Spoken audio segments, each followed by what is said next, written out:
16 जनवरी 1959 इस तारीख को भारतीय सिनेमा की एक बड़ी शानदार फिल्म रिलीज हुई थी। फिल्म के मुख्य हीरो थे राज कपूर और फिल्म का नाम था अनाड़ी।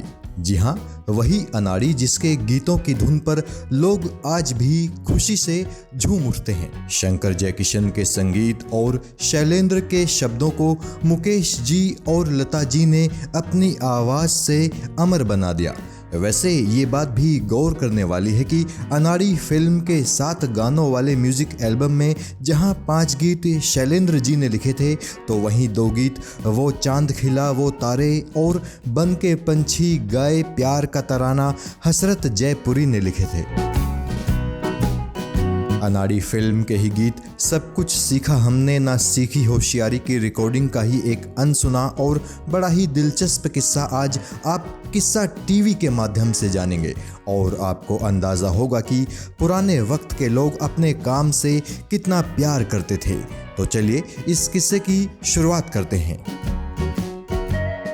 उस दिन अनाड़ी फिल्म के गीत सब कुछ सीखा हमने ना सीखी होशियारी की रिकॉर्डिंग हो रही थी। रिकॉर्डिंग रूम में सभी लोग मौजूद थे। मुकेश जी अपने खूबसूरत अंदाज में गीत गा रहे थे। शंकर जयकिशन ने अपने हुनर से एक बड़ी ही प्यारी धुन इस गीत के लिए तैयार की थी।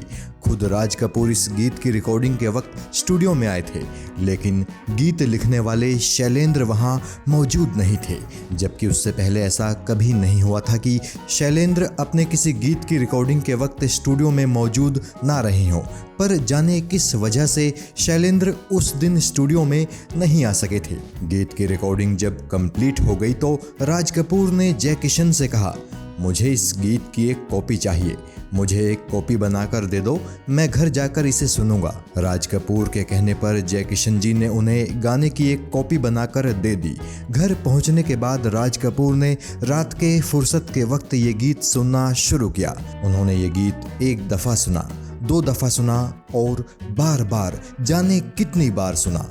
रात के 1 बजे तक राज कपूर ये गाना सुनते रहे। इस गीत की पोइट्री राज कपूर को बहुत ज़्यादा पसंद आई। वो इस गीत की फिलॉसफी से इतना एक्साइटेड हुए कि उन्हें वक्त का कोई होश नहीं रहा। रात के 2 बजे उन्होंने अपनी गाड़ी निकाली और विले पार्ले में मौजूद शैलेंद्र के घर की तरफ चल दिए। जिस वक्त राज कपूर शैलेंद्र जी के घर के सामने पहुंचे थे, उस वक्त घर की सारी लाइटें बंद थी। जाहिर है इतनी रात के वक्त घर में मौजूद हर इंसान सो रहा होगा, पर राज कपूर तो शैलेंद्र से मिलने के लिए उतावले हो रहे थे। सो उन्होंने ना तो समय की परवाह की और ना ही किसी की नींद की। वो शैलेंद्र के घर की बेल बजाने लगे। कुछ देर बाद नौकर ने दरवाजा खोला और इतनी रात को राज कपूर को देखकर वो घबरा गया। उसे लगा कि शायद कोई अनहोनी हो गई है। नौकर भागकर शैलेंद्र को जगाने चला गया। शैलेंद्र जी को जब पता चला कि राज कपूर इस वक्त आए हैं, तो उन्हें भी यही लगा कि शायद कोई बड़ी बात हो गई है जो राज कपूर इस वक्त आए हैं। शैलेंद्र राज कपूर के पास आए और बोले, सब खैरियत तो है ना?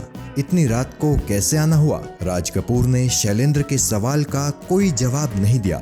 वो शैलेंद्र के नजदीक आए और उन्हें कसकर गले लगा लिया। शैलेंद्र जी को अब भी समझ में नहीं आया था कि आखिर माजरा क्या है। थोड़ी देर बाद जब राज कपूर का खुमार कुछ कम हुआ, तो शैलेंद्र जी ने देखा कि उनकी आंखें भर आई हैं। शैलेंद्र जी ने उनसे कहा, भाई बताओ तो सही बात क्या है? राज कपूर के मुंह से बस इतना ही निकल पाया, शैलेंद्र मेरे भाई, क्या गाना लिखा है तुमने? जब से स्टूडियो से घर पहुंचा हूं इसी गाने को सुन रहा हूं। मैं खुद पर काबू नहीं कर पाया, इसीलिए इसी वक्त तुम्हें गले लगाने चला आया।